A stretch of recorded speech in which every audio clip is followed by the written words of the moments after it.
বাড়িতে কেক বানালে আপনার যেটা অরেঞ্জ জুস, এটা নিজে বাড়িতে করে নেওয়াই ভালো। আর কেনাতে তো ধরুন প্রিজারভেটিভ তো বা এই ধরনের কিছু তো থাকেই। ওই জন্যে নিজে লেবু কিনে মানে জুসটা বার করে নেওয়াই বেটার। এবার কিছু কিছু যেগুলো ড্রাই ফ্রুট বা টুটি ফ্রুটি, এগুলো যদি ঘন্টা দুয়েক এতে মানে ভিজিয়ে রাখা যায় তাহলে খুব ভালো হয়। একদম পারফেক্ট হবে তাহলে। এবার আরেকটু বেশি আরও বেশি টাইম ধরেও বেঁচাতে পারেন আপনি, 2 ঘন্টার ওপরে হলেও 2.5 ঘন্টা 3 ঘন্টা 4 ঘন্টা করতে পারেন, তাতে কোনো অসুবিধা নেই। এখানে সমস্ত রকমের ড্রাই ফ্রুট আছে মেশানো। এই কাজু আছে, কিশমিশ আছে, ব্ল্যাক কিশমিশ আছে, সাদা কিশমিশ আছে, সব রকম ড্রাই ফ্রুট মেশানো আছে। এবার এটা আমি সোক করতে দেবো, অন্তত 2 ঘন্টা রাখবো। আমি এর মধ্যে ওই মোরব্বাটা দিইনি, কেননা মোরব্বাতে ওটা এতে দিলে না, এতে মোরব্বাটা গলে ছোট্ট হয়ে যাবে, ওটা গলতে থাকবে।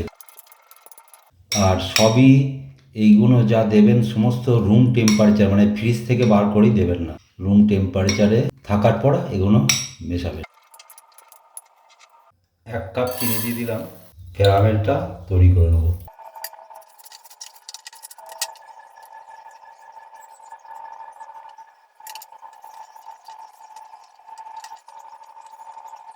একটু জল দিয়ে নিতে হবে এবার।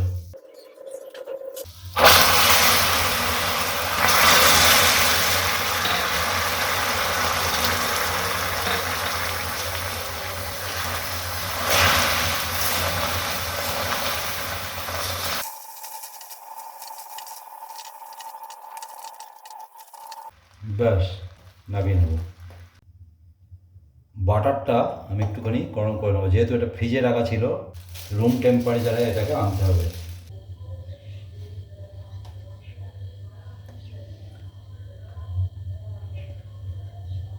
ময়দা,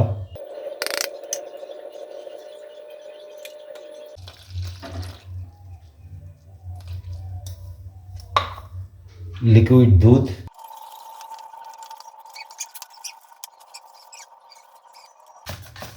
ব্যাটারটা খুব পাতলা হলে যে ফ্রুটগুলো দেবেন সেগুলো যখন আপনি হিট দেবেন তখন নিচে চলে যায়।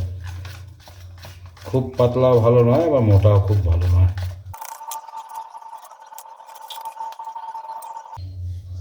এবার যে ভিজিয়ে রেখেছিলাম সে ফ্রুটগুলো 2 ঘন্টা হয়ে গেছে, 2 ঘন্টার উপর হয়ে গেছে।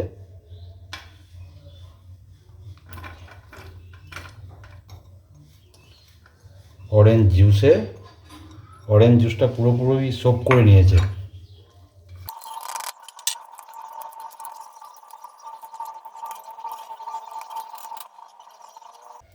মোরব্বা কিছু চপ করা ছিল, সেগুলোও দিয়ে দিলাম।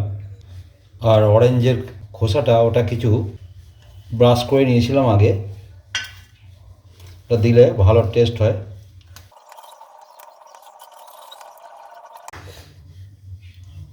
বাটার নর্মাল টেম্পারেচারে করে রেখেছিলাম, সেটাও দিয়ে দিলাম।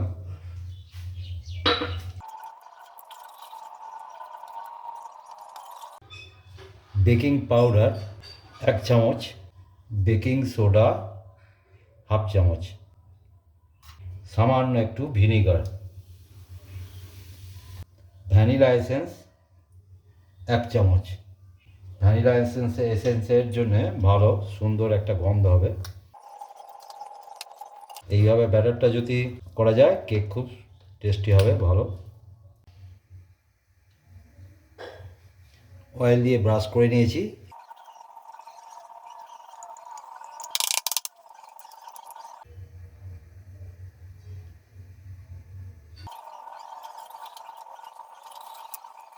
অল্প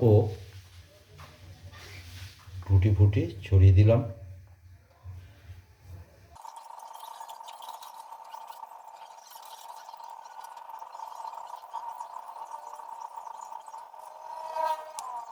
দশ মিনিট প্রিহিট দিয়ে রেখে দিয়েছিলাম, প্রিহিট না দিলে হবে না।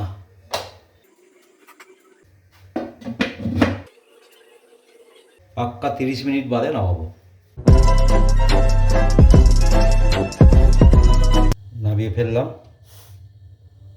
একদম খুব সুন্দর কেক হয়েছে, খুব সুন্দর হয়েছে।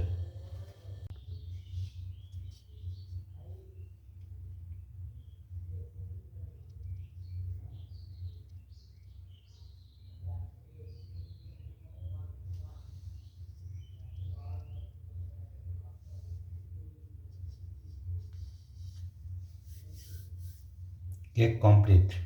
এইভাবে ফ্রুট কেক করলে খুব সুন্দর হয় খেতে।